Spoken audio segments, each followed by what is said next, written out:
देखिए, आज हम postulates of quantum mechanics discuss करते हैं। तो पोस्टुलेट्स,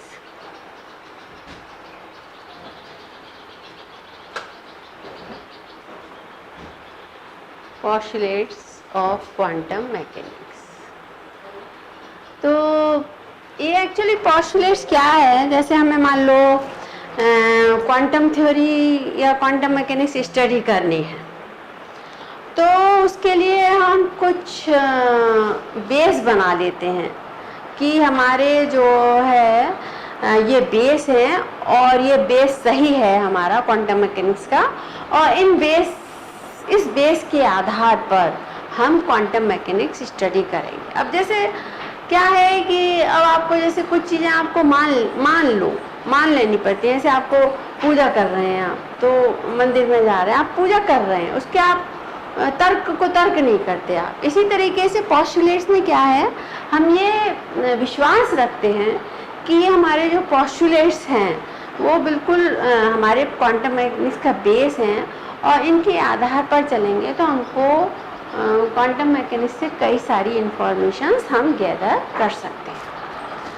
तो उन पोस्टुलेट्स के आधार पर जो क्वांटम मैकेनिक्स हमने बेस तैयार करी है, तो हमको मालूम होना चाहिए कि वो पोस्टुलेट्स कौन कौन से हैं।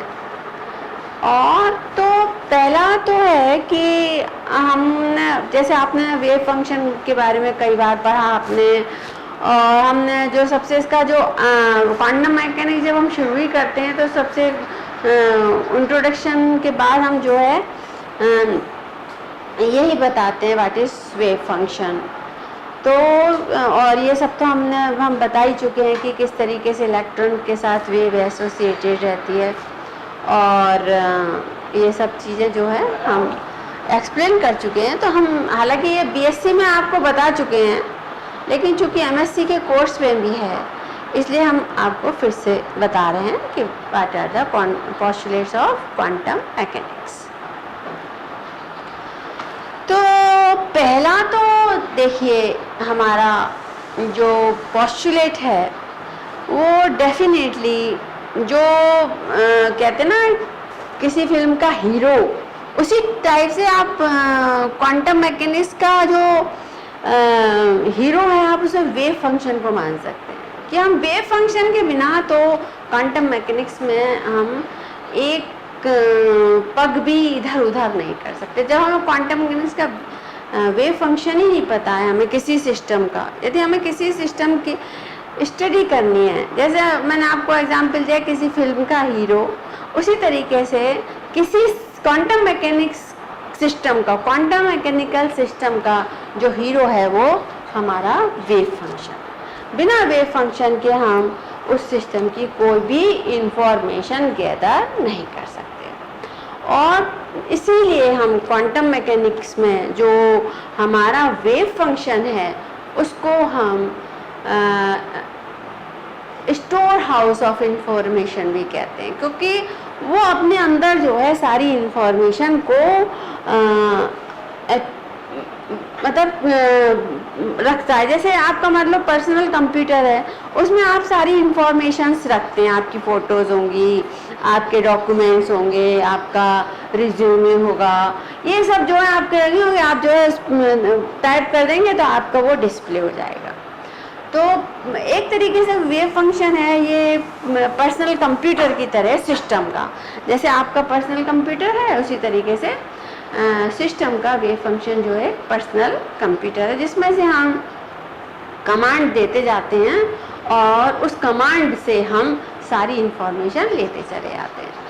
तो क्वांटम मैकेनिक्स में पहला पोस्टुलेट इसी से जुड़ा हुआ है कि किसी भी सिस्टम की स्टेट हम जो है जानना चाहते हैं यदि, तो हमें सबसे पहले एक वेव फंक्शन की आवश्यकता जाननी होगी। हमें एक वेव फंक्शन चाहिए, उस वेव फंक्शन से हम क्वांटम मैकेनिक्स की स्टडी आगे बढ़ेंगे।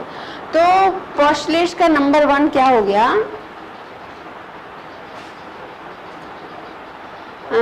कि the state of any system the state of any system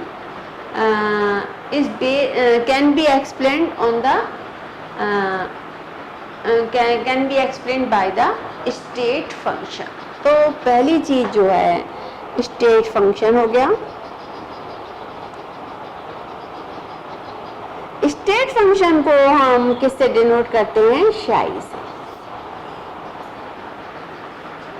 और इसी को हम वेव फंक्शंस भी बोल देते हैं, क्योंकि हमारा जो क्वांटम मैकेनिक्स है वो जनरली वेव मैकेनिक्स पे ही बेस्ड है. इलेक्ट्रॉन के साथ जो वेव एसोसिएटेड है उसी के संबंध में हम जब बातें करते हैं तो इसलिए इसी को हम इसको बोल देते हैं वेव फंक्शन. तो वेव फंक्शन और state function is one and the same thing है. और इसको हम किससे रिप्रेजेंट करते हैं? शाई से रिप्रेजेंट. अब ये जो वेव फंक्शन है जो हमारी स्टेट को डिस्क्राइब करेगा, तो डेफिनेटली अब हमारा सिस्टम डिफरेंट तरीके का हो सकता है. मान लीजिए हमने टंगस्टन पर हाइड्रोजन एड्सॉर्ब करा दी और उसका एटम जो है वाइब्रेट कर रहा है वहाँ पर, तो डेफिनेटली आप कहेंगे कि जो ये सिस्टम है टंगस्टन है और यहाँ पर हाइड्रोजन एटम है, इससे एड्सॉर्ब जो हुआ है, एड्सॉर्प्शन में आप पढ़ते हैं कि हम टंगस्टन पे हाइड्रोजन गैस एड्सॉर्ब कराते हैं, तो ये जो है ऑसिलेट कर रहा है नेचुरली, एक डायरेक्शन में कर रहा है. तो हमारा जो सिस्टम होगा that system is one dimensional system. That is one dimensional system. और हम इसको एक्स से दिखा देते हैं कि हमारा वन डायमेंशन किस में है? एक्स डायरेक्शन हम यूज करते हैं वन डायमेंशनल सिस्टम के लिए. और यदि हम दूसरा सिस्टम ले लें, मान लीजिए ये रूम है और हम इस रूम में एक हीलियम एटम को कंसीडर करें कि वो मूव कर रहा है, तो डेफिनेटली हमारा ये वॉल्यूम हो जाएगा रूम का, और उस पूरे रूम के वॉल्यूम में कहीं हमारा हीलियम एटम जो कि मल्टी इलेक्ट्रॉन सिस्टम है वो मूव कर रहा है. तो यहाँ पर हमारा सिस्टम कैसा हो गया? थ्री डायमेंशनल सिस्टम हो गया. तो हमारा सिस्टम वन डायमेंशनल है या थ्री डायमेंशनल है, ये हम क्या स्टडी करने जा रहे हैं इस पर डिपेंड करता है. और आप उस चीज़ को आप खुद भी देख सकते हैं कि सिस्टम कैसा होगा, आइदर वन डायमेंशनल और थ्री डायमेंशनल. तो यदि हमें वॉल्यूम लेना है तो नेचुरली डेफिनेटली हमारा जो है, जैसे पूरे रूम में देखना है तो हमारा सिस्टम कैसा हो गया? थ्री डायमेंशनल हो गया. तो हमारे जो सिस्टम की जो स्टेट फंक्शन यानी पोजीशन जो डिस्क्राइब कर रहा है, तो वो हमारे इस सिस्टम से ही पता लग रहा है. अब ये सिस्टम हमारा सिंगल इलेक्ट्रॉन का भी हो सकता है, जैसे hydrogen atom, multi electron system भी हो सकता है, जैसे कि हीलियम एटम. और भी हम आगे जाएं तो हमें मल्टी इलेक्ट्रॉन सिस्टम मिल सकते हैं जिसकी हम क्वांटम मैकेनिकल स्टडी कर सकते हैं. और हाइड्रोजन लाइक एटम्स होते हैं, उनको हम डिस्कस कर सकते हैं.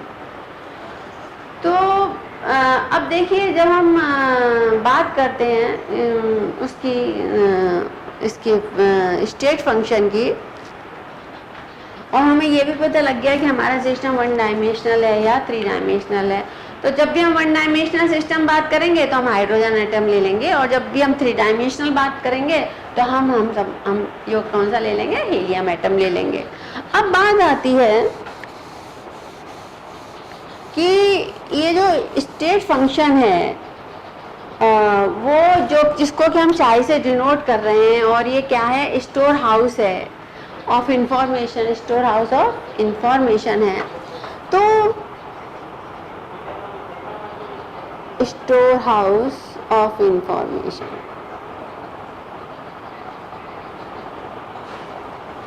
तो डेफिनेटली हमें इसमें से सारी इंफॉर्मेशन एक्सट्रैक्ट करनी पड़ती है. जैसे आपको पीसी में से कमांड करके आप इंफॉर्मेशन निकालते हैं. तो यहाँ पर जो वेव फंक्शन है उसका हमने देख लिया कि हम किस तरीके से डिस्कस करेंगे. अब ये जो वेव फंक्शन है हमारा, वो देखिए, इसके लिए हम क्या करते हैं कि मान लीजिए ये वेव फंक्शन अब क्यों यूज हो रहा है, अब नेचुरली हमने ये तो पता लगा लिया कि ये इंफॉर्मेशन देगा हमें, लेकिन कैसे देगा, क्या करेगा। तो इसकी इम्पोर्टेंस सबसे पहले कहाँ आती है। मान लीजिए हमारा ये एक वन डायरेक्शनल सिस्टम है और इस यूनी डायरेक्शनल सिस्टम में हमारा ये एक्स डायरेक्शन में मान लीजिए एक बहुत इनफाइनेटिसिमल स्मॉल लेंथ का कोई पीस है, और इसमें हम जो जानना चाहते हैं कि हमारा पार्टिकल, हमने क्या बताया कि स्टेट या हमारे सिस्टम की पोजीशन या हमारे सिस्टम में जो पार्टिकल है उसकी पोजीशन क्या बताएगा ये। तो इसकी देखिए किस तरीके से उपयोगिता है, किस तरीके से हम यूज करेंगे। तो मान लीजिए ये एक्स डायरेक्शन में है और इतने छोटा सा इसमें स्मॉल स्पेस क्या है, dx है, और ये यहाँ तक x और ये मान लीजिए क्या है x प्लस dx डिस्टेंस है। तो हम इस x plus x and x plus dx के बीच में dx जो छोटा सा स्मॉल स्पेस है उसमें हम जानना चाहते हैं कि हमारा पार्टिकल कहाँ है। तो डेफिनेटली हम जो है किससे पता लगाएंगे, हम इससे पता लगा लेते हैं। लेकिन एज सच यदि हम कहें कि शाई जो है हमको एज सच बता देगा कि पार्टिकल यहाँ, ऐसा नहीं। शाई हमारा शाई कैसा हो सकता है, एक मैथ, शाई एक्चुअली वेव फंक्शन क्या है, एक मैथमेटिकल एक्सप्रेशन है। और मैथमेटिकल एक्सप्रेशन कैसी हो सकती है, कॉम्प्लेक्स भी हो सकती है और रियल भी हो सकती है। तो जनरली मैथमेटिक कॉम्प्लेक्स, ये जनरली जो वेव फंक्शन होता है कॉम्प्लेक्स भी हो सकता है। तो हम क्या करते हैं कि कॉम्प्लेक्स होने के कारण हम जो है इलेक्ट्रॉन की यदि पोजीशन जानना चाहते हैं और फंक्शन हमारा हुआ कॉम्प्लेक्स, तो नेचुरली हमें रियल पोजीशन नहीं पता लगेगी, क्योंकि हमारा फंक्शन ही कैसा है, कॉम्प्लेक्स है, आयोटा है इसमें, तो इमेजनरी हो गया हमारा फंक्शन। तो हमको इसको रियल बनाना है, तो हम क्या करते हैं, इस वेव फंक्शन को इसके कॉम्प्लेक्स कंजुगेट से मल्टीप्लाई करते हैं, या फिर हम इसके इसका मैग्नीट्यूड का स्क्वायर लेते हैं, और इसके मैग्नीट्यूड स्क्वायर को हम इस तरीके से भी लिख सकते हैं, शाई स्टार शाई, यानी वेव फंक्शन के हम जो है इसके जब हम कंजुगेट कॉम्प्लेक्स से मल्टीप्लिकेशन करते हैं तो डेफिनेटली हमको क्या मिलता है, शाई स्क्वायर, ये मिल जाता है। तो अब हमारा किस्सा क्या हो गया कि ये बन गया कि हमारा जो पार्टिकल है वो इस छोटे से स्मॉल प्लेस में है, और हम जब पता लगाएंगे तो हम किससे पता लगाएंगे, शाई स्क्वायर से लगाएंगे। And this psi square is known as the probability. This chi square or this is known as probability density. This is probability density.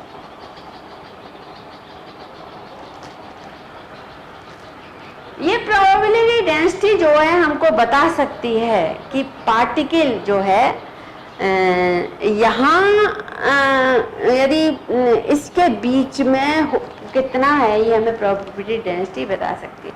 लेकिन हमारा ये एरिया कितना है, dx है, तो नेचुरली dx यदि छोटा होगा तो हमारी प्रोबेबिलिटी कम हो जाएगी, और यदि ये dx बड़ा होगा तो हमारी प्रोबेबिलिटी जो है ज़्यादा हो जाएगी, इलेक्ट्रॉन के पाए जाने की प्रोबेबिलिटी ज़्यादा हो जाएगी। यदि dx बड़ा है, dx छोटा है, तो डेफिनेटली हमारी प्रोबेबिलिटी भी कम हो जाएगी। तो ये जो प्रोबेबिलिटी डेंसिटी है, जब हम इसके डी टाउ से मल्टीप्लिकेशन कर देते हैं तो ये हमको क्या देती है, that is the probability of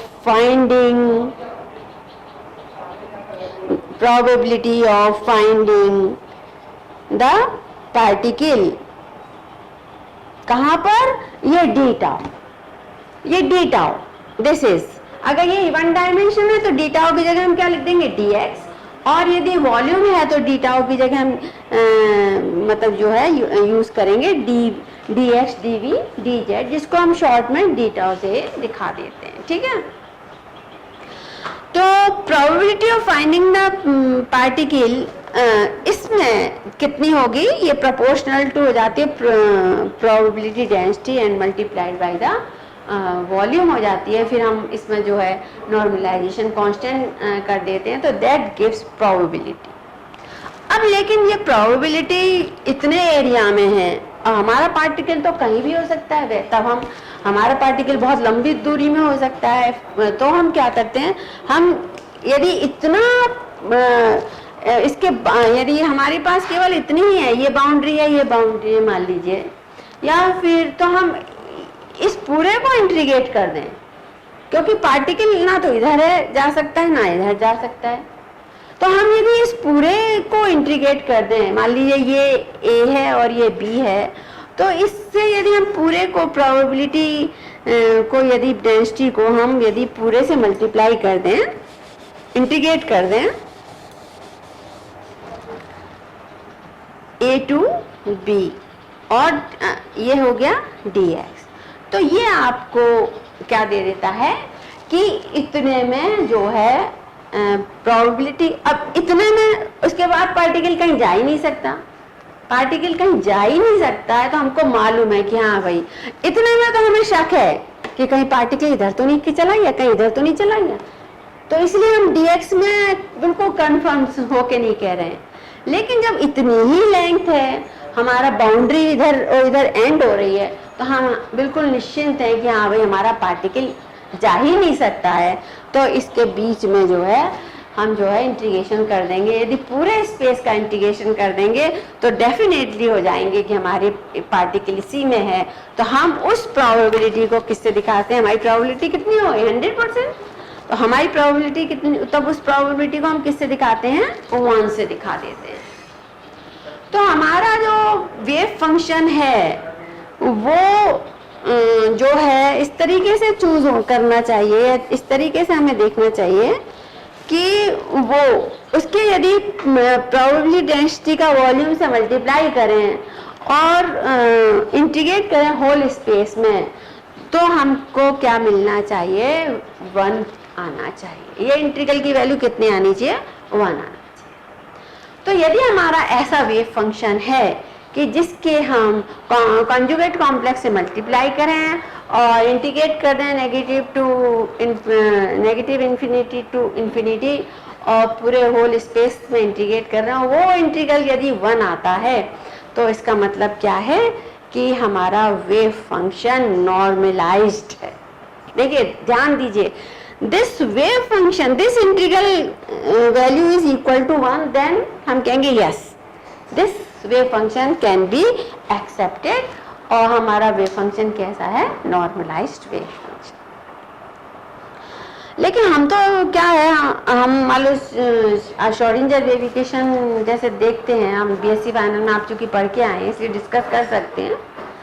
तो सेकंड ऑर्डर डिफरेंशियल इक्वेशन है, इसके जो है कई सारे हमको सॉल्यूशन मिलते हैं, तो ऐसा नहीं है कि हर सॉल्यूशन हम एक्सेप्ट कर लें। जैसे कि फॉर एग्जांपल हमारा यदि ये है कोई वो है जैसे d2 शाई प्लस dx² और प्लस शाई यदि कोई है, और तो इसका हम यदि करेंगे तो शाई की वैल्यू हमारी क्या आएगी, sin x आएगी मान लो, ठीक है। ये शाई कितना वो देगा, sin x देगा। अगर मान लीजिए इस में हम किसी कांस्टेंट का मल्टीप्लाई कर दें, 2 sin x 3 sin x, तो ये सारे के सारे जो सॉल्यूशन होंगे कांस्टेंट मल्टीप्लाई करने के बाद, ये सारे इस श्रोडिंगर इस वेव फंक्शन के सॉल्यूशन होंगे।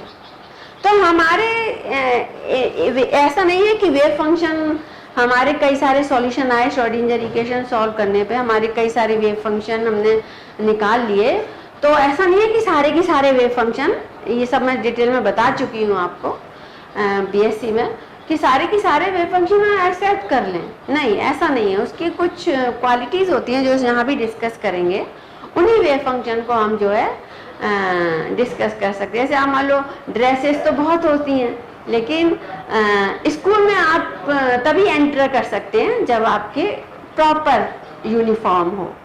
तो इसी तरीके से हम वेव फंक्शन को तभी अपने क्वांटम मैकेनिकल सिस्टम में स्टडी करेंगे या एंट्री देंगे यदि हमारा वेव फंक्शन कुछ कंडीशंस को फुलफिल कर रहा होगा। तो कई वेव फंक्शंस हैं, लेकिन सभी वेव फंक्शंस अंदर नहीं जा सकते।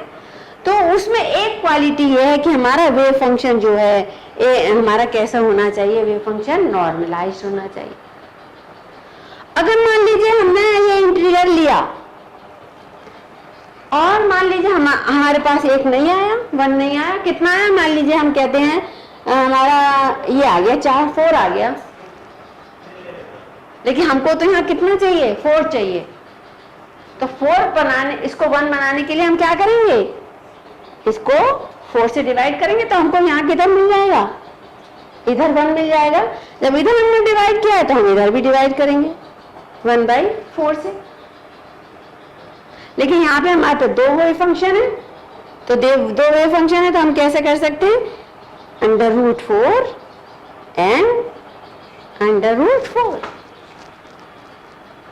इसका मतलब यदि कोई हमारा वेव फंक्शन नॉर्मलाइज नहीं है, हमें इस इंटीग्रल की वैल्यू 1 नहीं आ रही है, तो हम बना सकते हैं, हमें घबराने की जरूरत नहीं है। हम उसका क्या करेंगे, उस वेव फंक्शन का उस कांस्टेंट के स्क्वायर 1/√से हम मल्टीप्लाई कर देंगे, तो हमारा वेव फंक्शन कैसा हो जाएगा, नॉर्मलाइज्ड हो जाएगा।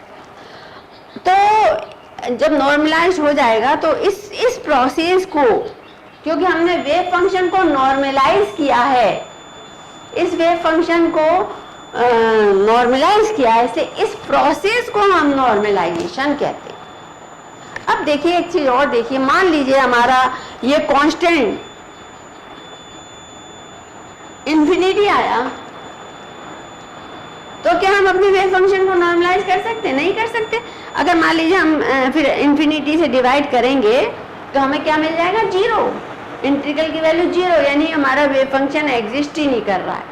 तो ऐसा वेव फंक्शन हम एक्सेप्ट नहीं करेंगे, इसलिए हमारे इस इंटीग्रल की वैल्यू क्या होनी चाहिए, इस इंटीग्रल की वैल्यू जो है it should be less than infinity होनी चाहिए। मान लीजिए वो कांस्टेंट है, मान लीजिए वो कांस्टेंट आया, ये कांस्टेंट कैसा होना चाहिए, लेस देन इंफिनिटी। तो ऐसे वेव फंक्शन को हम बोलते हैं स्क्वायर इंटीग्रेबल, यानी हमारा वेव फंक्शन कैसा होना चाहिए, स्क्वायर इंटीग्रेबल है। और फिर हमें एक नहीं मिल रहा है तो हमें कोई चिंता करने की जरूरत नहीं, क्योंकि हम तो नॉर्मलाइज कर रहे हैं, करेक्ट। तो ये हमारा एक स्टेट फंक्शन से रिलेटेड एक चीज हो गई कि हमारा वेव फंक्शन कैसा होना चाहिए, स्क्वायर इंटीग्रेबल होना चाहिए। और हम इसको किसी भी ले सकते हैं, मल्टी ये डायमेंशनल हो, मल्टी पार्टिकल सिस्टम हो, तो हम सभी के लिए हमारा ये वेव फंक्शन कैसा होना चाहिए, स्क्वायर इंटीग्रेबल होना चाहिए। दूसरा हमारा क्या होता है, देखिए कि मान लीजिए हम प्रोबेबिलिटी हमारी है, भाई हम प्रोबेबिलिटी कर रहे हैं, हम शाई स्टार शाई डीटाओ हम वो कर रहे हैं, इसको हमें चाहिए प्रोबेबिलिटी। तो हम प्रोबेबिलिटी हमें क्या बता रही है कि आपका पार्टिकल जो है यहाँ प्रोबेबिलिटी की कितनी हमारी संभावना, और वही प्रोबेबिलिटी यही हो गई, टुकड़ों टुकड़ों में बढ़ गई।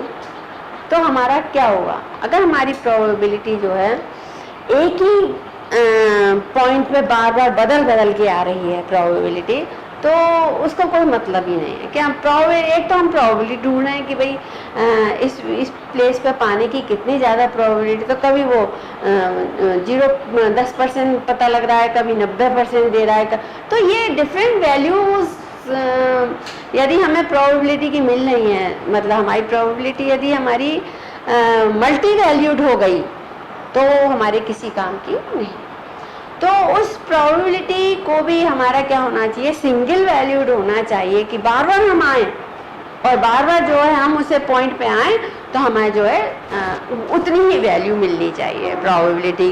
जैसे मान लीजिए हमारा कोई फंक्शन है EIM फाई, और तो हमारे m की वैल्यू कितनी होनी चाहिए, 0 होनी चाहिए, 1 होना चाहिए, 2 होना चाहिए, और तब EIM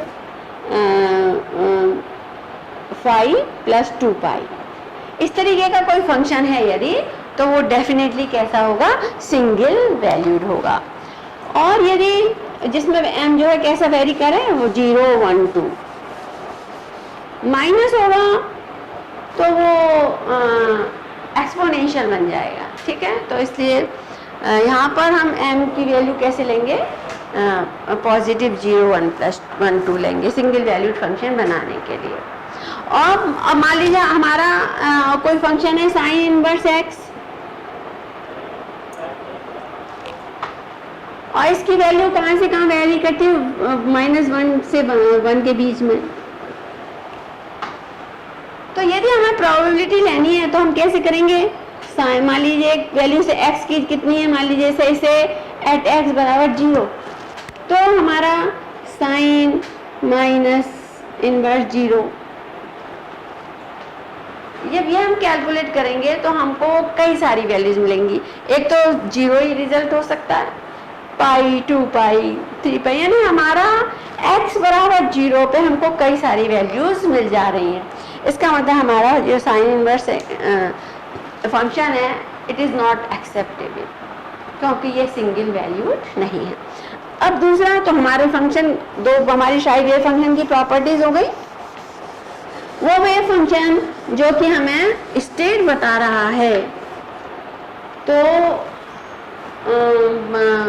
वो ऐसा होना चाहिए, कैसा होना चाहिए, स्क्वायर इंटीग्रेबल होना चाहिए, और हमारा सिंगल वैल्यूड होना चाहिए, और हमारा मान लो हम वेव फंक्शन हमारा डिसकंटिन्यूअस है, तो हमारी प्रोबेबिलिटी भी जो होगी स्मूथ नहीं होगी, डिसकंटिन्यूअस हो जाएगी। तो प्रोबेबिलिटी डिसकंटिन्यूअस हो और वेरी मतलब स्मूथली वेरी नहीं करे, ये मतलब, तो हमें जो है हम ऐसा वेव फंक्शन एक्सेप्ट नहीं करेंगे। इसका मतलब हमारा वेव फंक्शन कैसा होना चाहिए, कंटिन्यूअस होना चाहिए। जैसे फॉर एग्जांपल हमारा कोई वेव फंक्शन है इस तरीके का है, मान लीजिए e - x² /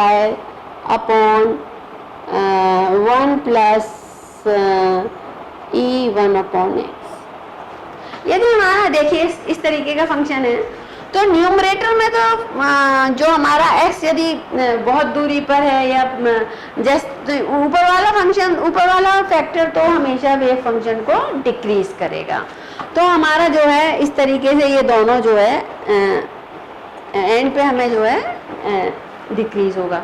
लेकिन अब जैसे मान लीजिए हम x, मान लीजिए ये हमारा फॉर एग्जाम्पल ये हमारा पॉइंट क्या है, x = 0 पे आना चाह रहे हैं, तो पॉजिटिव साइड से यदि हमारा मान लीजिए बहुत डिस्टेंस कितनी है 0.01, और एक इधर से भी पहुंच रहा है तो यहाँ पे डिस्टेंस कितनी है -0.01। तो इसमें भरेंगे आप, तो जब पॉजिटिव साइड से जाएंगे तो क्या होगा कि हमारा फंक्शन जो है इस तरीके से मिलेगा। देख लीजिए आप चेक करके कि इधर से ये जो है x के पास ये जो है 0 हो जाएगा, और इधर वाला जो फंक्शन है x = 0 पे ये जो है 1 हो जाएगा। तो मतलब यहाँ पर हमारा फंक्शन एब्रप्ट चेंज हुआ, एकदम इसने जंप कर लिया, कहाँ से 1 से 0 पर। तो आइए एकदम एब्रप्ट चेंज फंक्शन का हमें नहीं चाहिए, डिसकंटिन्यूअस फंक्शन हमको नहीं चाहिए। तो हमारे वेव फंक्शन की प्रॉपर्टीज हो गई कि हमारे जैसे मान लीजिए आप इसमें भर के देख लीजिए, ये वैल्यूज हैं और ये आपको बताएंगे कि एक बार 1/x रखेंगे तो 0.01 e⁻100 हो जाएगा। e⁻100 के कंपैरिजन में हम 1 को नेगलेक्ट कर सकते हैं। ऊपर तो हमारा 1 आएगा, बहुत छोटा डिस्टेंस है, तो ऊपर जो है वैल्यू हम e0 हो जाएगा, 1 हो जाएगा, तो 1/e100 हो जाएगा, यानी हमारा वेव फंक्शन घटेगा। जब हम इधर से आएंगे तो वो ऑलमोस्ट 0 हो जाएगा। इधर से देखेंगे तो हमारा क्या होगा 0.01, मतलब ये माइनस का है, माइनस होगा तो हमारा ये वैल्यू होगी, माइनस होगी तो उसके कंपैरिजन में ये बहुत छोटी हो जाएगी, e-100 आएगा। e-100 आएगा तो हम उसके कंपैरिजन में 1 को नेगलेक्ट नहीं कर सकते, इसको नेगलेक्ट कर सकते हैं। तो ऊपर से भी 1, ऊपर से भी 1, तो नेगेटिव साइड में इस जगह वेव फंक्शन क्या होगा 1/1, यानी हमारा वैल्यू 1 हो जाएगी। तो हमने देखा कि हमें डिसकंटिन्यूअस वेव फंक्शन हमारा नहीं चलेगा। तो हमारे पास वेव फंक्शन की 3 प्रॉपर्टीज आ गई। wave function should be square integrable, wave function should be continuous, wave function should be single wave. यदि हमारा वेव फंक्शन इस तरीके का हुआ स्टेट फंक्शन, तो हम उस स्टेट फंक्शन को बहुत अच्छी तरीके से संभाल के रख लेंगे कि हाँ ये हमारे सिस्टम में हमें सिस्टम की इस वेव फंक्शन से हम कैलकुलेट करेंगे। अब देखिए, अब ये तो हो गया, अब आपके पास पर्सनल कंप्यूटर है, लेकिन उसमें से आप जब इंफॉर्मेशन निकालते हैं तो कमांड देते हैं टाइप करके। पिक्स चाहिए तो पिक्स का कमांड देंगे, आपको डॉक्यूमेंट्स चाहिए तो डॉक्यूमेंट्स टाइप करेंगे। तो ठीक उसी तरीके से हमें इस वेव फंक्शन से इंफॉर्मेशन निकालनी है। तो देखिए केमिस्ट्री में तो हम बहुत ज़्यादा लंबा जाते नहीं हैं, हम जो है सिस्टम की सबसे ज़्यादा जो इंटरेस्टेड रहते हैं वो एनर्जी कैलकुलेट में रहते हैं। तो हम सिस्टम की स्टेट जानना चाहेंगे, हम सिस्टम की एनर्जी जानना चाहेंगे, हम ज़्यादा से ज़्यादा हम उसका kinetic energy, potential energy, angular momentum, इससे ज़्यादा हम प्रॉपर्टी सिस्टम की ज़्यादा कैलकुलेट नहीं करते। तो हमारे क्वांटम मैकेनिक्स में जो है ये तीन चीज़ ज़्यादा है और मोस्टली जो हम कैलकुलेट करते हैं दैट इज़ एनर्जी है। तो देखिए हम ये जो वेव फंक्शन हमें मिल गया, तो इस वेव फंक्शन से अब हम सिस्टम की कैसे इंफॉर्मेशन लें। तो मैंने बताया तो प्रोबेबिलिटी तो हम शाई स्क्वायर से निकालते हैं, लेकिन स्टोर हाउस हमारा ये वेव फंक्शन ही है। जो वेव फंक्शन जो जिसने छुपा रखी है हमारे सिस्टम की सारी वैल्यूज, प्रॉपर्टीज की वैल्यूज, ऑब्जर्वेबल्स की वैल्यूज, वो हम शाई पे जब हम एक चाबी लगा देते हैं, तो चाबी लगा के जैसे जिस तरीके से क्या होता है कि वेव फंक्शन हमारा है, ठीक है, और हमें उस सिस्टम का वेव फंक्शन यदि मिल गया, तो हमें यदि एनर्जी निकालनी है तो हम एनर्जी की चाबी लगा देंगे। भाई दरवाज़ा तो एक ही रहता है, ठीक है, तो हम एनर्जी की चाबी लगा देंगे हमें खोलने के लिए। हमें यदि एंगुलर मोमेंटम चाहिए तो एंगुलर मोमेंटम की चाबी लगा देंगे। हमें यदि पोटेंशियल एनर्जी चाहिए तो पोटेंशियल एनर्जी की चाबी लगा देंगे। हम उसी चाबी से हमारा ये जो है वेव फंक्शन खुलेगा जिसकी हमको वैल्यू चाहिए। तो हमारे पास इस चाबी को क्वांटम मैकेनिक्स में क्या बोल देते हैं, ऑपरेटर बोल देते हैं कि आप जो है इस वेव फंक्शन पे, जैसे एक ही दरवाज़ा है और वो दरवाज़ा जो है हमारा जो है कैसे खुलेगा, वो दरवाजे को हम किससे रिप्रेजेंट कर रहे हैं, मान लीजिए हम वेव फंक्शन से रिप्रेजेंट कर रहे हैं, या फिर आप जो है डिफरेंट मतलब हमें जैसे इस वेव फंक्शन से जब भी हमें इंफॉर्मेशन लेनी है डिफरेंट प्रॉपर्टीज़ की, तो हम जो है इस पे लगा देंगे। जैसे कमांड, आप पर्सनल कंप्यूटर पे कमांड देते हैं, अलग अलग कमांड देते हैं, तो आपको अलग अलग इंफॉर्मेशन मिलती है। ठीक उसी तरीके से जब इस वेव फंक्शन पे अलग अलग ऑपरेटर्स लगाते हैं तो हमें जो है अलग अलग इंफॉर्मेशन मिलती है। तो अब ये देखिए ऑपरेटर क्या होता है। तो दूसरा पोस्टुलेट, पहला पोस्टुलेट हो गया कि for every system there is a state function, ठीक है। दूसरा क्या है, हमारे पास सिस्टम की ऑब्जर्वेबल प्रॉपर्टीज निकालने के लिए उनके कॉरेस्पॉन्डिंग एक ऑपरेटर होगा। तो ये अभी मैंने बताया कि हर फिजिकल प्रॉपर्टी के कॉरेस्पॉन्डिंग एक ऑपरेटर होता है। ऐसा नहीं हमको चाहिए काइनेटिक एनर्जी और हम लगा रहे हैं पोटेंशियल एनर्जी का ऑपरेटर, नहीं मिलेगी हमको काइनेटिक एनर्जी कैलकुलेशन नहीं मिलेगी, क्योंकि एक्चुअली हमारे ऑपरेटर्स भी क्या है, मैथमेटिकल एक्सप्रेशन है, कमांड है। जैसे हमने क्या क्या, मल्टीप्लाई, मल्टीप्लिकेशन इज ऑपरेशन, और मल्टीप्लाई करना, मल्टीप्लाई विद बाई 4, ये हमने कमांड दिया। 8 कोई फंक्शन है और हम इसे कमांड दे रहे हैं मल्टीप्लाइड बाई 4 और हमको एक नया फंक्शन मिल गया।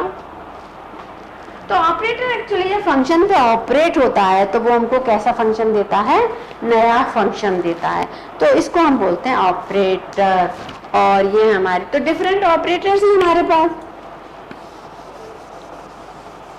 डिफरेंट तरीके के ऑपरेटर्स हैं। जैसे मान लीजिए हमारे पास है डी बाई डी एक्स, ये सब आपको बता चुके हैं हम, और D two by d x square, और मल्टीप्लिकेशन और डिवीज़न, जो भी है कमांड जो हम मैथमेटिकल दे सकते हैं कमांड, वो सब जो है हमारे जो है स्क्वायर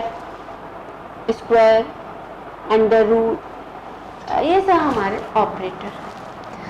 तो लेकिन हमारे को सिस्टम की यदि रियल वैल्यू चाहिए तो रियल वैल्यू के लिए हमें जो है हमारा जो ऑपरेटर होगा उसकी भी एक खास प्रॉपर्टी होगी, एंड दैट खास प्रॉपर्टी वाले उस ऑपरेटर को हम बोलते हैं लीनियर हर्मिशियन ऑपरेटर। दैट खास प्रॉपर्टी वाला जो ऑपरेटर है, जो कि हमारे क्वांटम मैकेनिक्स में चाहिए रियल वैल्यू निकालने के लिए, कहीं ऐसी आयोटा वाली वैल्यू, कोई कॉम्प्लेक्स वैल्यू, आइगन वैल्यू नहीं निकला कॉम्प्लेक्स, क्योंकि जब हमारी फिजिकल प्रॉपर्टी रियल है तो नेचुरली आपने देखा होगा क्लासिकल मैकेनिक्स में हमारी कोई आयोटा वाली वैल्यूज नहीं रहती है, सब रियल वैल्यूज रहती हैं। आप प्रैक्टिकल करते हैं सारी वैल्यूज कैसी होती है, रियल आती हैं।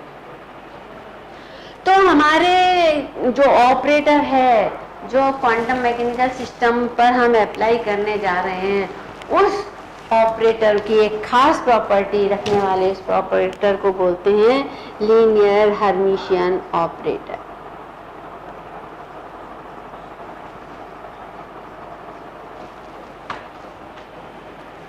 Linear Hermitian operator. अब देखिए लीनियर क्या चीज है। लीनियर हमारा अपनी एक तो ऐसी कॉम्प्लिकेटेड है क्वांटम मैकेनिक्स, और फिर जब उसकी यदि कैलकुलेशन भी कॉम्प्लिकेटेड बना लें तो हमारा तो दिमाग ही खराब हो जाएगा। इसलिए हम बहुत चाहते हैं हमारी जो सिंपल से सिंपल कैलकुलेशन तक करके हम जो है अपने रिजल्ट तक पहुंचे। तो जैसे मान लीजिए आपका कोई वो है चार्जर है, चार्जर आप मोबाइल में घुसा रहे हैं, तो आप कभी कभी देखते हैं एक साइड से तो घुस रहा है और दूसरी साइड से नहीं घुस रहा, आपको बड़ी दिक्कत आती है। यदि कोई ऐसा चार्जर बना दे जो दोनों तरफ से घुस जाए तो आपको कितना अच्छा लगेगा। ठीक इसी तरीके से हमारा लीनियर ऑपरेटर भी है।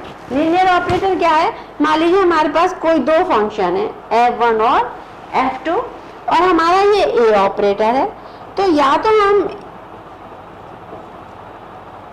दोनों के एडिशन पे ऑपरेटर लगाएं तो हमारी वैल्यू आ जाए, या फिर हम अलग अलग कर दें।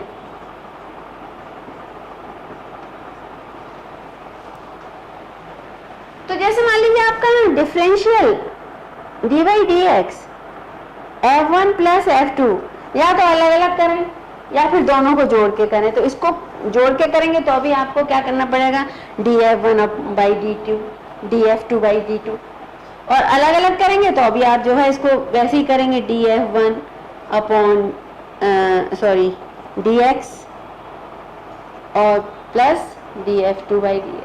तो ये हमारा कैसा हो गया ऑपरेटर, लीनियर ऑपरेटर। इसी तरीके से d2 by dx2, this is also linear operator. Multiplication is also linear operator. जैसे मान लीजिए आप 4 प्लस 3 को 4 से करिए, कितना मिलेगा 48, और इसको अलग अलग करिए 4 इंटू 4 प्लस 4 इंटू 3, तो 16,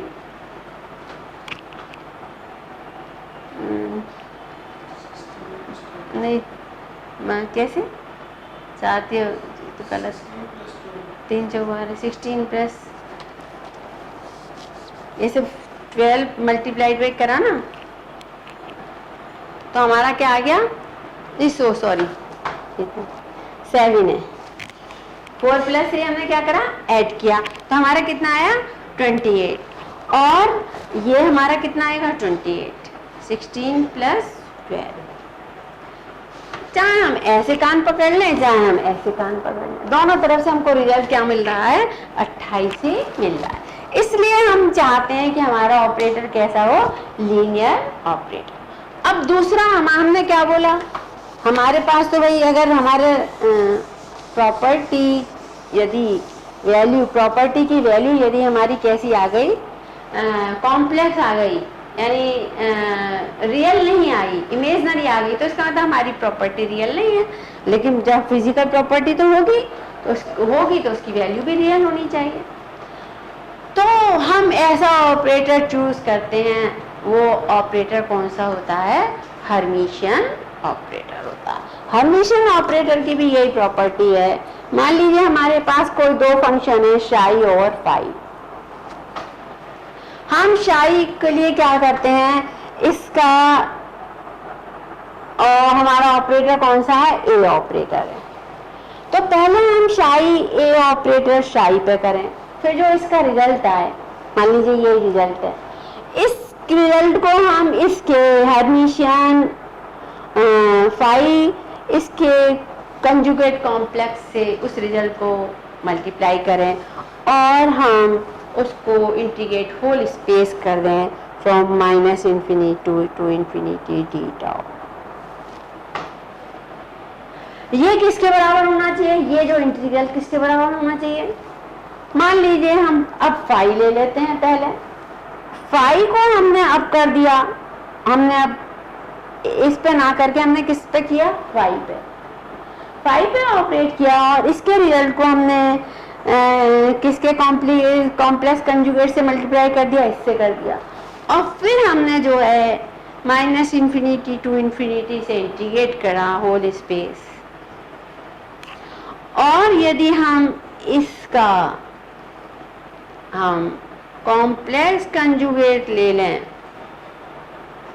तो वो इसके बराबर यदि आ जाए, जैसे फॉर इसको यदि हमारा आ जाता है psi star phi A phi d tau minus infinity to infinity this, अगर हमारा ये हर्मी ऑपरेटर यदि इस तरीके का रिजल्ट देता है तो वो ऑपरेटर हमारा कैसा माना जाएगा, हर्मिशियन ऑपरेटर माना जाएगा। क्योंकि क्या है, हम घबरा रहे हैं इसकी हमारी वैल्यू कॉम्प्लेक्स ना हो, हमारी वैल्यू में आयोटा ना हो, हमारी वैल्यू कैसी है, रियल हो। तो सारे काम तो हम इधर ही कर गए। कितनी बार हमने वेव फंक्शन, हमने कितनी बार कॉम्प्लेक्स कंजुगेट ले लिया। कॉम्प्लेक्स कंजुगेट क्या है, हमें नॉन रियल को रियल ही बनाते हैं एक तरीके से। तो ये प्रोसेस हम नहीं कर चुके, तो डेफिनेटली ऑलमोस्ट हर्मिशियन ऑपरेटर तो हमें रियल वैल्यू देगा ही। अब देखिए, जैसे मान लीजिए, आपको एक उदाहरण से समझा सकते हैं हम इसे। हर्मिशियन ऑपरेटर, मान लीजिए आपके पास कोई दो वेव फंक्शन है। मान लीजिए शाई जो है क्या है, ई आई एक्स है, और मान लीजिए फाई है आपका कैसा, साइन थीटा, साइन एक्स। ठीक है, ये दो आपके पास वेव फंक्शन है और हमारा ऑपरेटर कौन सा है, एक कौन सा है हमारा ऑपरेटर है d2 बाई डी एक्स। ये हमारा ऑपरेटर है। तो अब चलिए करते हैं। पहले हम क्या करेंगे, इसका तो देखिए कॉम्प्लेक्स कंजुगेट वही रहेगा, क्योंकि ये हमने फाई माना है और ये हमने क्या माना है, तो इसका कॉम्प्लेक्स, ये तो रियल है, इसका कॉम्प्लेक्स कंजुगेट वही रहेगा। ऑपरेटर d2 बाई dx2 किस पे ऑपरेट हो रहा है हमारा, किस पे, ई आई एक्स। तो ये आपको क्या देगा, ये देगा आपको, एक बार देगा आई ई आई एक्स, फिर दूसरी बार आई, तो हमारा क्या देगा, आई स्क्वायर ई आई एक्स देगा। इसका मतलब क्या देगा, ये माइनस आई स्क्वायर की वैल्यू माइनस, तो ई आई एक्स, इतने की वैल्यू आ गई, इतने की वैल्यू, ये इतने की वैल्यू। तो हमारा ये क्या हो गया, साइन एक्स, माइनस है तो माइनस साइन एक्स हमारा, और ई आई एक्स ये डी एक्स, इसको हमको मिल गया, करेक्ट। ये हमारा एक रिजल्ट आ गया। अब देखिए दूसरा रिजल्ट हम देखते हैं। अब हमारा दूसरा रिजल्ट क्या है, अब हम इस पे ऑपरेट करेंगे। इस पे ऑपरेट करेंगे तो हमें इसका कॉम्प्लेक्स कंजुगेट लेना पड़ेगा। इसका कॉम्प्लेक्स कंजुगेट क्या होगा, e माइनस आई एक्स साइन एक्स। एक बार करेंगे तो कॉस एक्स, फिर दोबारा करेंगे तो माइनस साइन एक्स मिलेगा आपको इसका d2 बाई डी एक्स से, d2 by d x two से साइन एक्स को करेंगे तो आपको इसको ये करेंगे तो क्या मिल जाएगा, आपको माइनस साइन एक्स मिल जाएगा फिर से। तो ये फिर आपको मिल गया, वही चीज मिल गई माइनस साइन एक्स। तो आपको क्या मिल गया, ये माइनस ई माइनस आई एक्स और साइन एक्स। ठीक है, ये मिला आपको, और dx रहेगा। अब वो क्या कह रहे हैं कि ये किसके बराबर होगा, इसका हम कॉम्प्लेक्स कंजुगेट ले लें। यदि हम इसका कॉम्प्लेक्स कंजुगेट ले लें तो कॉम्प्लेक्स कंजुगेट ये तो वही है, उसका तो कॉम्प्लेक्स कंजुगेट वही रहेगा। इसका कॉम्प्लेक्स कंजुगेट क्या हो जाएगा, e i x sine x d x. तो देखिए ये और ये बराबर है। इसका मतलब जो हमारा d2 बाई dx2 है ये एक हर्मिशियन ऑपरेटर। दोनों की वैल्यू हमको क्या मिली, इसकी माइनस आई है और इसकी भी माइनस साइन एक्स, ये दोनों बराबर हैं। इसका मतलब this d2 over dx2 is our Hermitian operator. तो हमारा जो क्वांटम मैकेनिक्स में जो हमारे ऑपरेटर हैं वो कैसे होने चाहिए, वो हमारे लीनियर ऑपरेटर होने चाहिए हमारे, और दूसरा क्या होना चाहिए, रियल वैल्यू मिले इसके लिए हमारा ऑपरेटर कैसा होना चाहिए, हर्मिशियन ऑपरेटर होना चाहिए। वो वेरी इंपॉर्टेंट पॉइंट है, ऑपरेटर का हर्मिशियन होना बहुत इंपॉर्टेंट पॉइंट। तो हर एक ऑब्जर्वेबल यहाँ की वैल्यू निकालने के लिए, अब ऑब्जर्वेबल क्या होते हैं, जैसे हमारा मोमेंटम है, पोजीशन है, और काइनेटिक एनर्जी है, पोटेंशियल एनर्जी है, जो मतलब पोजीशन और मोमेंटम पर जो डिपेंड करते हो वो हमारे यहाँ में क्वांटम मैकेनिक्स में ऑब्जर्वेबल्स बोले जाते हैं। और हर एक ऑब्जर्वेबल की को निकालने के लिए हमारा एक स्पेसिफिक ऑपरेटर होता है। और तो जैसे फॉर एग्जांपल हमारे पास हमें काइनेटिक एनर्जी का ऑपरेटर है चाहिए, तो एक ऑपरेटर बताइए, देखिए जो उसका पोटेंशियल एनर्जी का ऑपरेटर तो बेचारा बहुत सरल सा है, क्या हो गया, बी, ये हो गया हमारा ऑपरेटर, सरल सा है। और ठीक है, तो पोटेंशियल एनर्जी का ऑपरेटर हम बी से दिखाते हैं। पोजीशन का ऑपरेटर तो और भी सरल है, वो तो क्या है, एक्स है, और उसको एक्स के ऊपर कैप लगा दो तो वो हमारा बन जाएगा, और इसको ये क्या है कि इसको किसी से मल्टीप्लाई कर दो, बस ये हमारा करना होता है। तो हम जब ऑपरेटर बनाते हैं तो हम क्लासिकल मैकेनिक्स से ही बनाते हैं, हमने ऐसा नहीं है कि क्वांटम मैकेनिक्स में कोई अलग ऑपरेटर बनाते हो, हम क्लासिकल मैकेनिक्स के फॉर्मूले से ही ऑपरेटर बनाते हैं। जैसे कि मान लीजिए हमारा काइनेटिक एनर्जी में क्या है, हमारा p स्क्वायर अपॉन 2m। मान लीजिए हम एक डायरेक्शन में ले रहे हैं px स्क्वायर, तो हमारा px के लिए क्या है, हमारा minus i h cross del upon del x, this is for px। लेकिन यहाँ तो हमारे पास डबल चाहिए, तो डबल के लिए हम क्या करेंगे, इसको हम ये हो जाएगा हमारा, और ये तो ये हमारा होगा, तो ये हमें देगा minus h cross square d2 upon del x. मान लीजिए हमारा 3 डायमेंशनल सिस्टम है, तो 3 डायमेंशनल सिस्टम में क्या हो जाएगा, ये 2m और आएगा, तो H square cross 3 dimensional system में क्या हो जाएगा, ये 3 डायमेंशनल सिस्टम में d2, बस बाकी चीज तो कॉमन नहीं, बस डेल 2 अपॉन डेल वाई,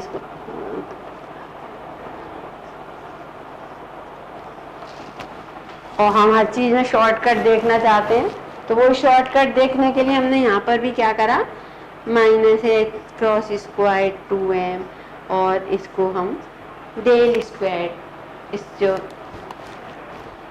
इससे हम जो है इसको इससे दिखा देते हैं। ये ऑपरेटर है हमारा, कोऑर्डिनेट ऑपरेटर है, इसको किससे दिखा देते हैं, डेल।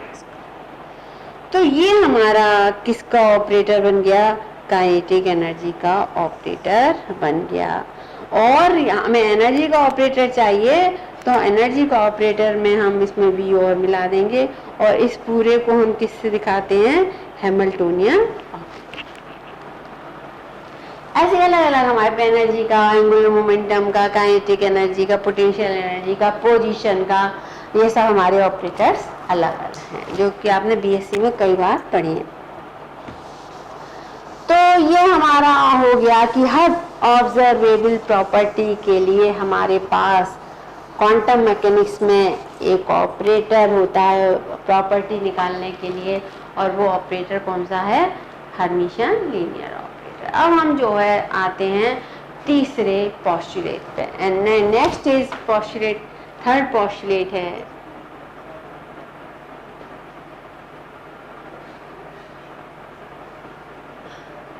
अभी बताया था मैंने, हर्मिशियन क्यों जरूरी है, क्योंकि ये जो भी आपको वैल्यू देगा वो रियल वैल्यू देगा, तो रियल वैल्यू ही चाहिए। तो थर्ड पोस्टुलेट में यही है कि हमें हर ऑब्जर्वेबल प्रॉपर्टी की जो वैल्यू है वो रियल मिलनी चाहिए, और इस रियल वैल्यू को हम आइगन वैल्यू बोलते हैं। अब ये आइगन वैल्यू हमको मिलती कैसे, आइगन वैल्यू हमको इसी तरीके से मिलती है, आपको मैंने बताया था कि हम जब वेव फंक्शन हमने कंस्ट्रक्ट कर लिया, तो हम जिसका कमांड करेंगे पीसी पे वो चीज निकल के आएगी। हम काइनेटिक एनर्जी का कमांड दे दिया तो हमारी काइनेटिक एनर्जी ऑपरेटर से निकल के आएगी।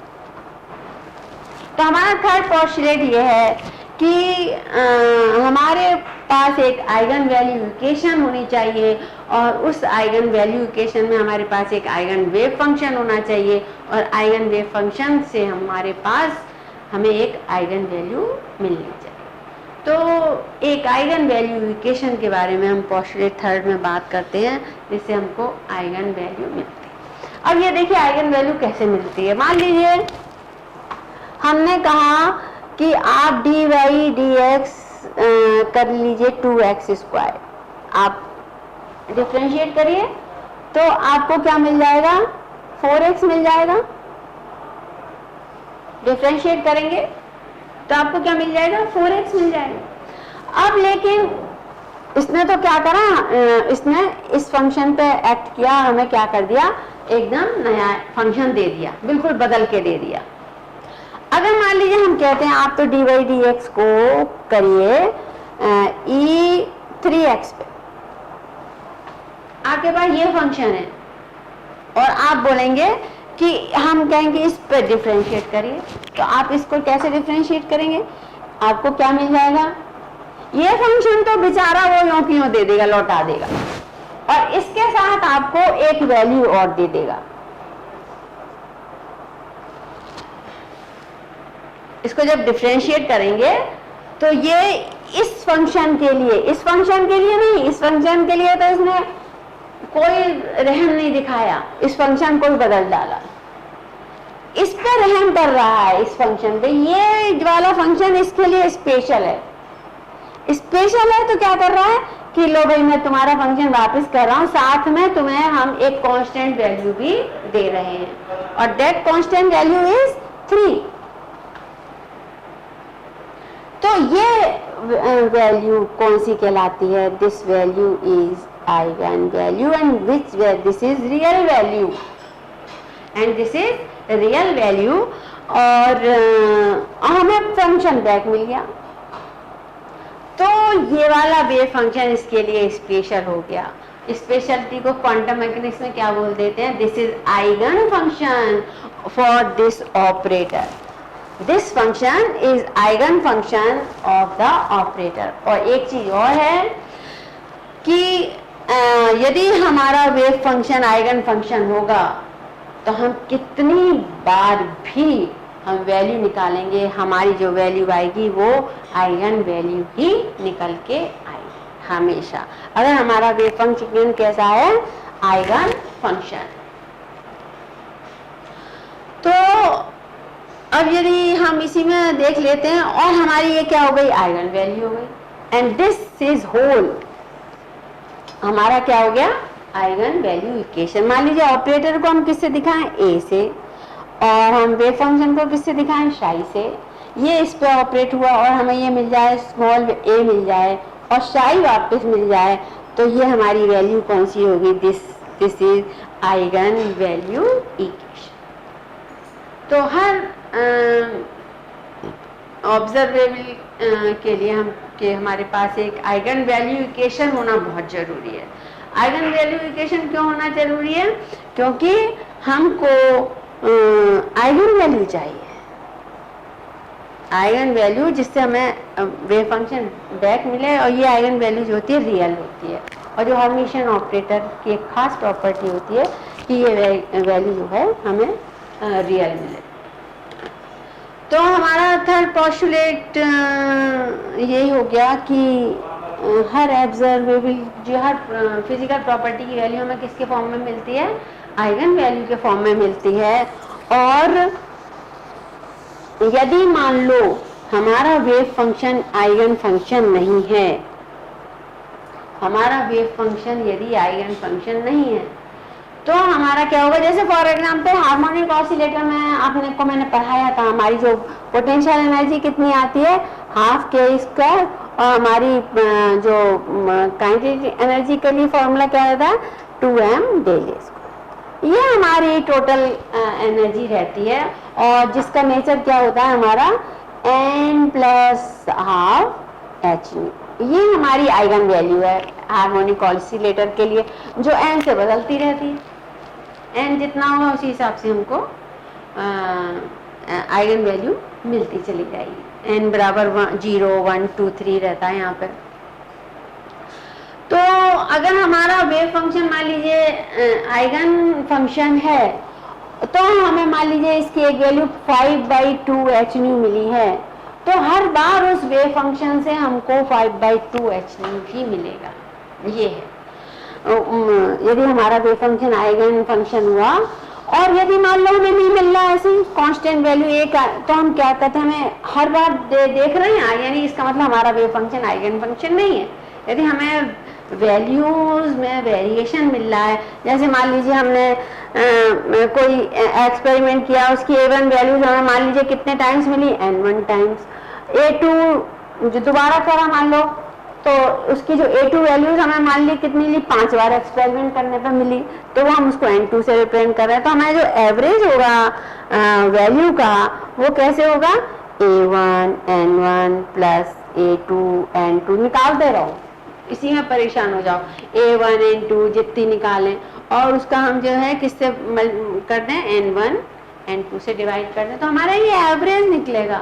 कितने परेशान हो जाएंगे। लेकिन हमारे पास क्वांटम मैकेनिक्स में इस एवरेज वैल्यू को निकालने का एक बहुत अच्छा तरीका है कि हमें परेशान होने की जरूरत नहीं है। हमारे पास यदि वेव फंक्शन है तो हम उससे जो है एवरेज वैल्यू निकाल सकते हैं। यदि हमारा वेव फंक्शन आइगन फंक्शन नहीं भी है तो हम क्या करेंगे, साई स्टार लेंगे, साई लेंगे, इसका कॉम्प्लेक्स कंजुगेट लेंगे, वॉल्यूम में हम इसको इंटीग्रेट करेंगे होल स्पेस,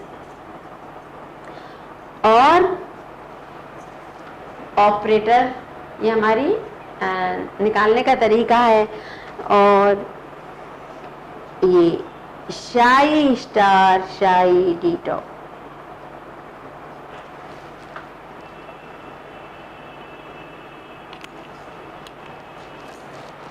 तो हम क्या कर रहे हैं इसमें,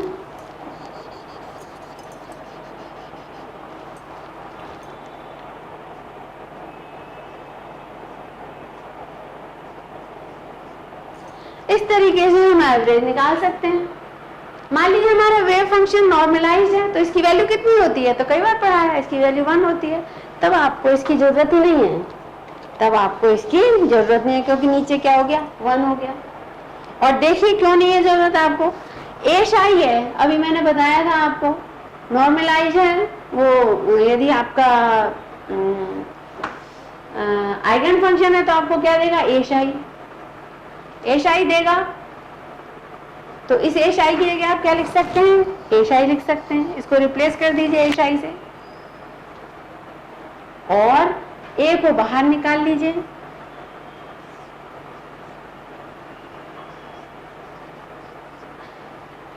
तो आपको शाई स्टार शाई डीटा ऊपर भी मिलेगा और ये नीचे भी है शाई स्टार शाई डीटा।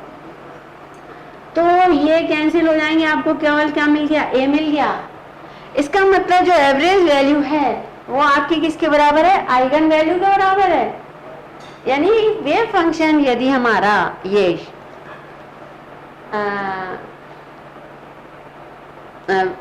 कौन सा है, हमारा आइगन फंक्शन है, यदि आइगन फंक्शन है तो जो उसकी आइगन वैल्यू होगी और एवरेज वैल्यू बराबर ही होगी। और आइगन फंक्शन है तो हमें एवरेज लेने की जरूरत ही क्या है, क्योंकि वो तो हमेशा बार बार हमको वही वैल्यू देगा। ये तो उस केस में लेते हैं जब हमारी वैल्यूज बदल रही हैं, हमारी वैल्यूज जो है चेंज हो रही हैं, तो हम एवरेज ले लेते हैं। फंक्शन आइगन फंक्शन हम नहीं सुटेबली ढूंढ पा रहे हैं तो उस केस में हम एवरेज वैल्यू लेके काम चला लेते हैं। तो ये हमारा हो गया थर्ड पोस्टुलेट। और दूसरा अब हमारा आता है एक फोर्थ पोस्टुलेट आता है।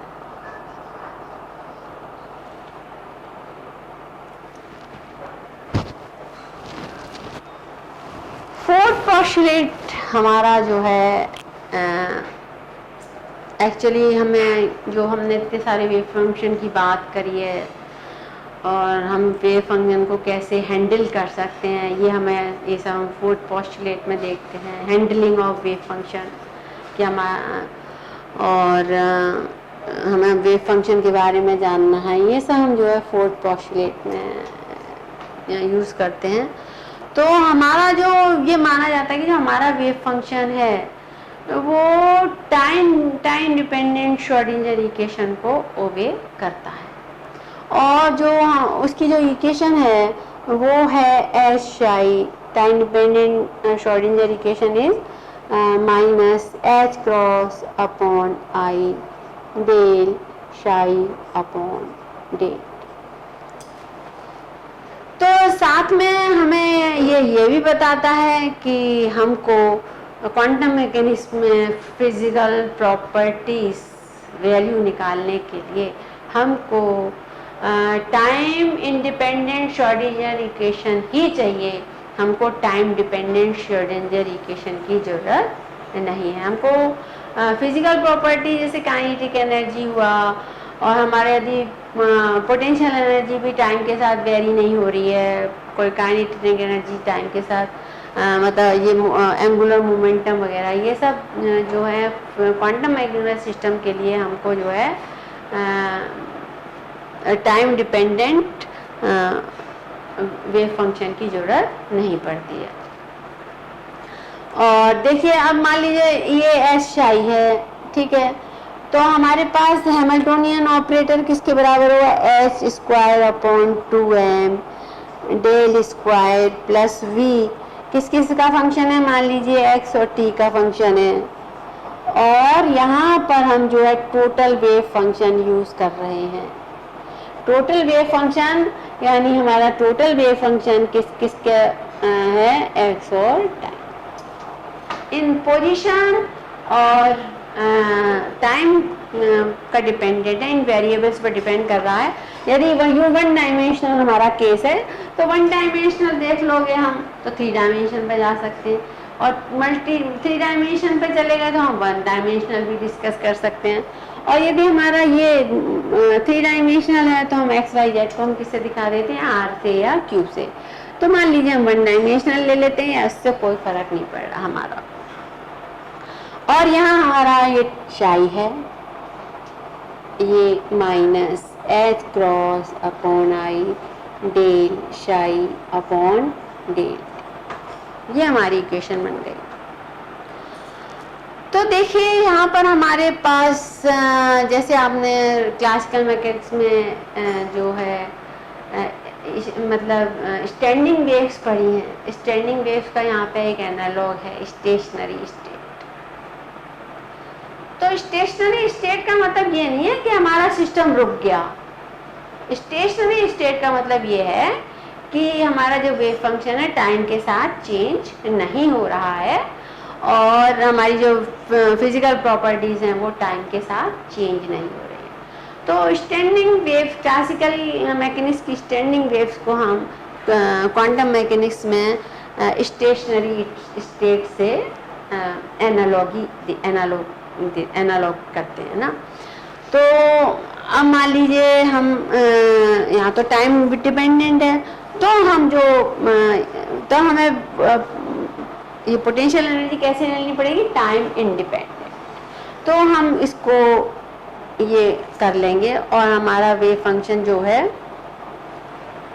इस तरीके से मिल जाएगा। तो अब आप देख रहे हैं कि यदि आप ऐसे करें, हम मान लीजिए सपोज हम ज़्यादा लंबा लिखना पड़ेगा इसलिए मैं 1 डायमेंशनल ले रही हूँ। और तो मान लीजिए d2/del(x²) प्लस v शायद ये हमारा जो ऑपरेटर है ये तो केवल हमारा एक ही वेरिएबल पर डिपेंड कर रहा है, और लेकिन हमारा जो टोटल वेव फंक्शन है ये किस किस का है, टाइम का और एक्स का। तो इसी तरीके से यहाँ पे हम देखें तो यहाँ पे हमें केवल टाइम का वेरिएबल मिल रहा है, जबकि हमारा वेव फंक्शन किस किस का है, टाइम और पोजीशन का वेरिएबल्स पर डिपेंड कर रहा है। तो यहाँ हम कर देते हैं, हम वेव फंक्शन को अपने काम निकालने के लिए तोड़ देते हैं। हम क्या करते हैं, हम बना लेते हैं कि हम भाई इस वेव फंक्शन को 2 वेव फंक्शन के प्रोडक्ट मानेंगे, जिसमें से एक वेव फंक्शन तो टोटली पोजीशन पर डिपेंड करेगा और दूसरा वेव फंक्शन जो है टोटली टाइम पर डिपेंड करेगा।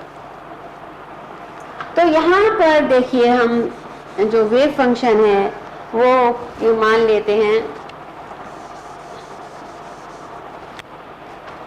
मान लीजिए हमारा जो टोटल वेव फंक्शन है वो है हमारा एक वेव फंक्शन है शाई, जो केवल हमारा किस पर डिपेंड करता है, एक्स पर डिपेंड करता है, और एक वेव फंक्शन है हमारा फाई जो केवल किस पर डिपेंड करता है, टी पर डिपेंड करता है।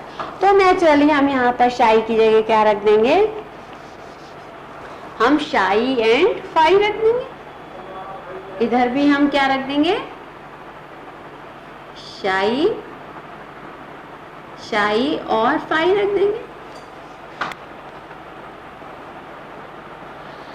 तो हम ये देख रहे हैं कि इधर का तो केवल जो है शाई पे ही ऑपरेट हो सकता है और इधर केवल फाई पे ऑपरेट हो सकता है। तो इसको हम शाई और फाई से इस इक्वेशन को हम डिवाइड करते हैं, ठीक है। तो हमारे पास जो इक्वेशन आएगी, हम मान लीजिए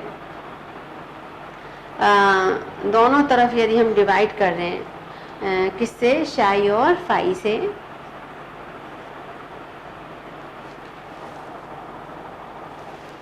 ये हो गया हमारा, ये शाई इसमें ऐसे करते हैं, हमने ये माना है d2/del(x²), तो ये शाई इधर ले लेते हैं और बी शाई, ये बी शाई हो गया हमारा। इसको हमने ऐसे लिख लिया और फाई से, तो हमारा ये फाई से फाई कट जाएगा, और इधर भी हम यदि हम शाई और फाई से यदि हम डिवाइड करेंगे तो हमारा ये इधर शाई, ये है शाई से कट जाएगा। तो हमारे को क्या मिल जाएगा, हमें मिल जाएगा माइनस ये 1/शाई, और ये हमारा कौन सा है, हैमिल्टोनियन ऑपरेटर है। तो हम जो है इसको किससे लिख सकते हैं, एच ऑपरेटर से लिख सकते हैं, एच ऑपरेटर हो गया ये हमारा पूरा। और ये हमारा क्या हो गया, minus h cross i del 1/5 del phi over del t. ये हमारा पोजीशन डिपेंडेंट है और ये हमारा टाइम डिपेंडेंट है। फिर ये कैसे बराबर होगा? ऐसे केसेस में जब ये दो अलग अलग डिफरेंट फंक्शंस डिफरेंट वेरिएबल्स में बराबर हो रहे हैं तो डेफिनेटली ये एक किसी ऐसे कांस्टेंट के बराबर होने चाहिए जो दोनों को बराबर करता हो, और वो कांस्टेंट ऐसा होना चाहिए जो ना तो एक्स पे डिपेंड करता हो और ना ही टाइम पर डिपेंड करता हो। तो नेचुरली दोनों को हम यदि कर देंगे तो हमारा क्या आ जाएगा? ये यहाँ पे वी शाई था ना, ये था दिस इज एच शाई। इसको करेंगे, बाहर निकाल लेंगे ये शाई, ये वाला शाई है हमारे पास, तो इस शाई को बाहर निकालेंगे तो हमें यहाँ क्या मिलेगा? एच शाई। ये पोर्शन हम जब बाहर फिर से निकाल लेंगे और इसको रखेंगे तो ये हमें एच शाई देगा, करेक्ट? तो ये हमें किसके बराबर हो गया? ई के बराबर, और ये भी हमारा किसके बराबर हो गया? ई के बराबर हो गया। तो ये तो हमें क्या दे देगा? एच शाई इज इक्वल टू ई शाई। Fundamental equation of quantum mechanics, Schrodinger wave equation. अब इसको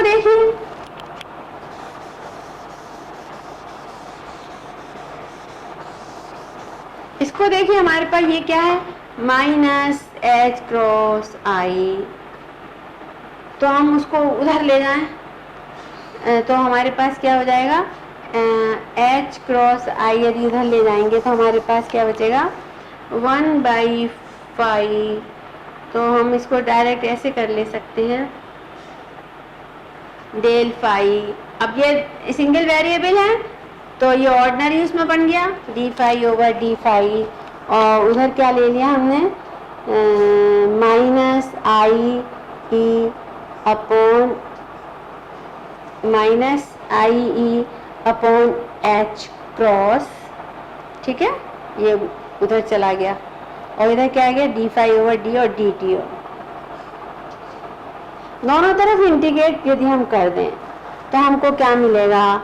log of phi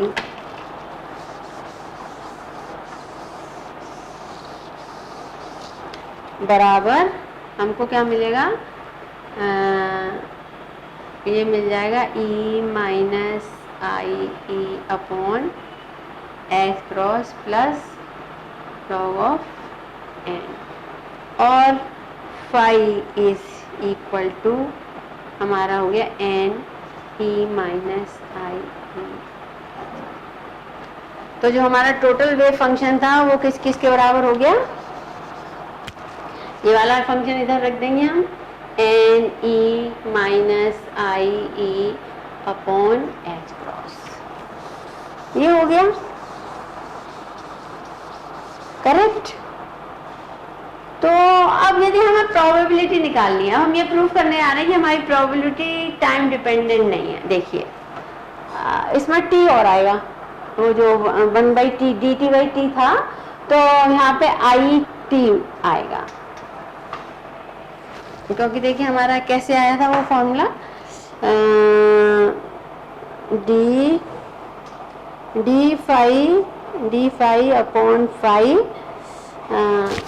is equal to था हमारा, इधर क्या क्या चला गया था? माइनस आई और एच क्रॉस नीचे आया था और ई था, और हमने टाइम को इंटीग्रेट किया था तो ये टाइम आएगा, तो ये यहाँ से टाइम मिलेगा हमको, तो ये minus i e t upon h cross ये और होगा, टाइम फैक्टर भी उसमें होगा। तो मान लीजिए हमें प्रोबेबिलिटी निकालनी है। प्रोबेबिलिटी हम कैसे निकालेंगे? शाई टोटल, ये वाला शाई लेंगे, शाई टोटल स्टार, और इसकी जगह हम क्या लिखेंगे? इसकी जगह हम क्या लिखेंगे? शाई और मान लीजिए पहले हम शाई स्टार वाला पोर्शन ले रहे हैं, तो हमारा इसका कॉम्प्लेक्स कंजुगेट क्या हो जाएगा? N e i e t upon h cross, ये कॉम्प्लेक्स कंजुगेट वाला पोर्शन हो गया शाई, और ये हमारा क्या है, वेव फंक्शन है आई ई टी अपॉन एच का, ये हमारा क्या है, फंक्शन है, और डी टाउ। तो ये और ये जब मल्टीप्लाई करेंगे तो ई नॉट हो जाएगा, ई नॉट 1, तो ये हमारा क्या आ जाएगा, एन स्क्वायर बाहर, और ये अंदर क्या आएगा, शाई स्टार शाई डी टाउ। ठीक है, तो ये हम प्रोबेबिलिटी निकाल रहे हैं किस किस के बीच में, प्रोबेबिलिटी मान लीजिए minus infinity two plus infinity है, तो ये किसके बराबर होना चाहिए, 1 के बराबर होना चाहिए। तो हमारा ये हमारा क्या हो गया, प्रोबेबिलिटी जो है हमारी किसके बराबर हो गई, एन स्क्वायर शाई शाई स्क्वायर डी टाउ। इसका मतलब यहाँ कहीं भी हमारा टाइम फैक्टर नहीं आया, तो हमारी जो प्रोबेबिलिटी है वो टाइम पर डिपेंड नहीं करती है। इसी तरीके से हमारी एवरेज वैल्यू भी यदि लेंगे तो एवरेज वैल्यू में भी क्या होगा, ऊपर हम क्या करेंगे, शाई स्टार लेंगे डी टाउ, तो इसकी जगह ये दोनों लिखेंगे, तो ये वाले फैक्टर तो हमारे क्या हो जाएंगे, 1 के बराबर हो जाएंगे, दोनों में ई नॉट आ जाएगा, 1 हो जाएगा, और यहाँ पर हमारे पास क्या बचेगा, शाई स्टार